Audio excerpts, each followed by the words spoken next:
I cannot accept the proposition that simply because the senators will be campaigning such an important and critical constitutional duty to constitute itself as an impeachment court and try the impeachment complaint can be deferred.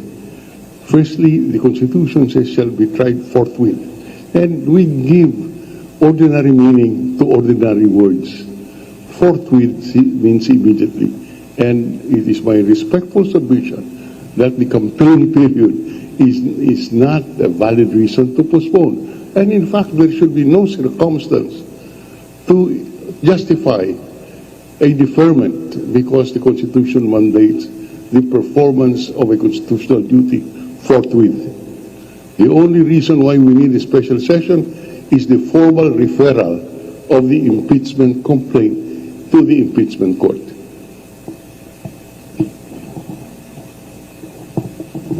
Thank you, Senator. Yes. Mr. Tamase, may I make a follow-up? We have in constitutional law the doctrine of constitutional supremacy. All laws, all regulations, all contracts have to yield to the supremacy of the Constitution. I think all lawyers would know that doctrine. So if recess is a legal provision, it is a provision in the rules of the Senate, they have to yield to the command of the Constitution about forthwith proceed. Thank you, Commissioner Sarmiento. I understand it may have also been in line with innovations in the 1987 Constitution to make impeachment easier, like lowering the threshold for the impeachment vote in Congress. Would that play a role in how we interpret the word forthwith, or how we interpret the urgency of an impeachment complaint, such that it's not frustrated by the typical excuses that can be brought up by Congress? I agree with you, Professor Tamase, on this. And again, the background intent is that it is an extremely ordinary remedy to preserve constitutional government, to preserve the order in our country, to avoid chaos. So to me, the lowering is very relevant to this forthwith proceed provision in the Constitution. Thank you, Commissioner Sarmiento. I think the reason why, Justice, thank you. Would you have a response to this question? I think the points of Commissioner Sarmiento. Thank you, Justice. I'm going to respond to the fact that, the Hello Garcia case. Hello Garcia, I'm sorry.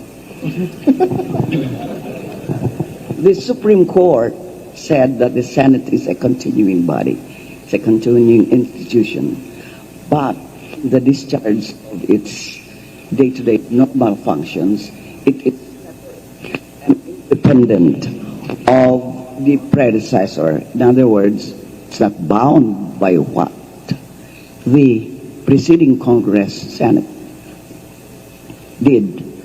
So any unfinished matter can be considered as if it's set for the first time. Thank you. Thank you, Justice Chit. I think that brings us to the second question, which ties into the urgency of the impeachment, or the sense that the Senate should proceed immediately. Can you please flash the next question?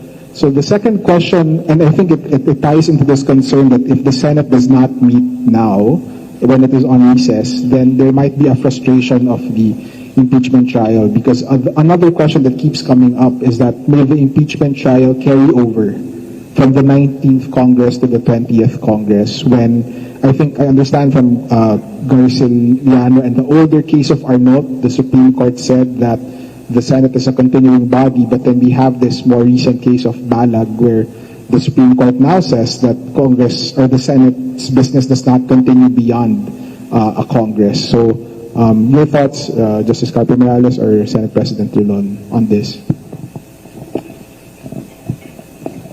Well, I'm not the Supreme Court, but I maintain my position.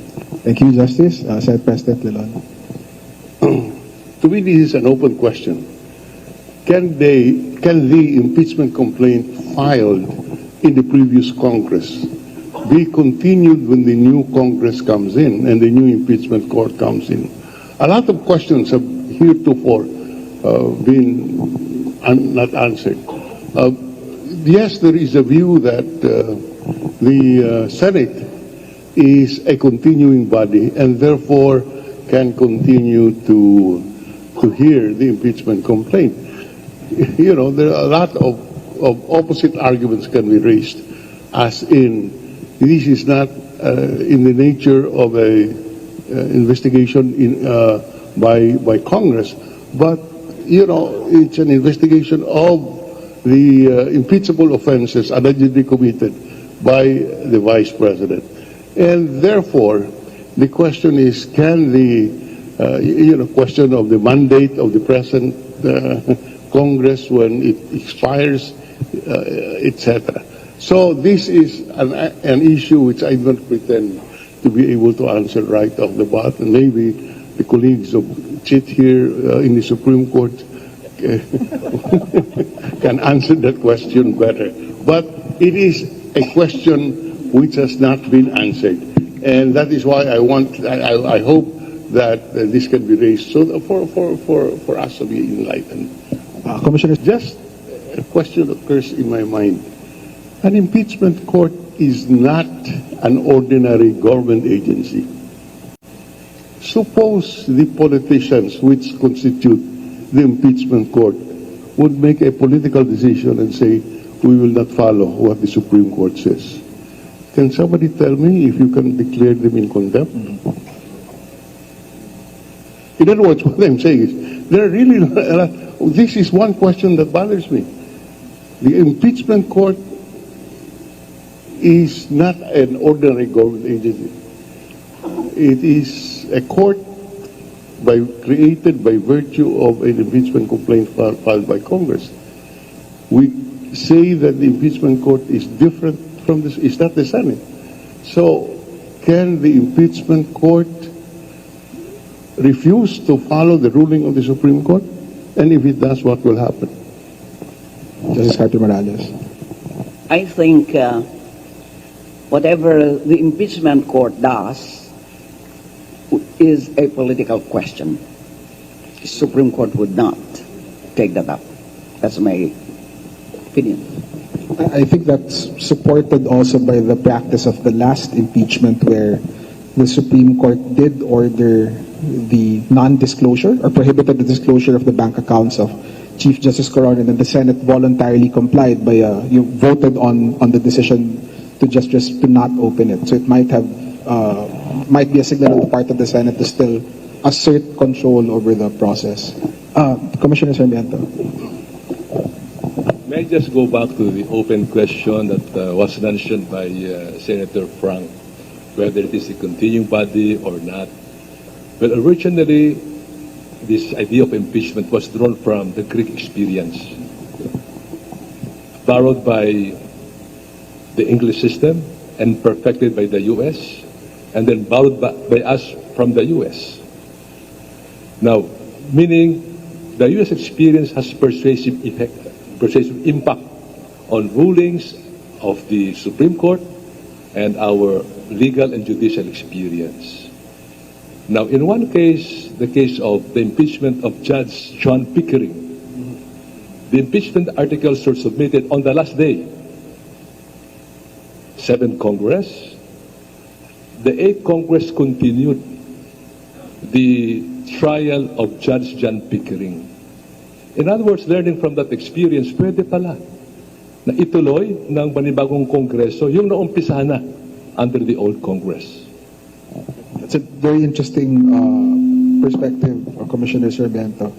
Are there any last thoughts on this question from our panelists? Justice Carter Morales. Yes, why not? The next Congress can take over, continue, but as I said, it can also be understood to mean that it is as if the matter has been presented for the first time. Yeah, that's also possible. Prof. Gwen? I think the emphasis here is so many of these questions are really addressed to the Senate. because the language of the Constitution is it has the sole power to try the impeachment case. So I think observing that constitutional language means the Senate has to consider very carefully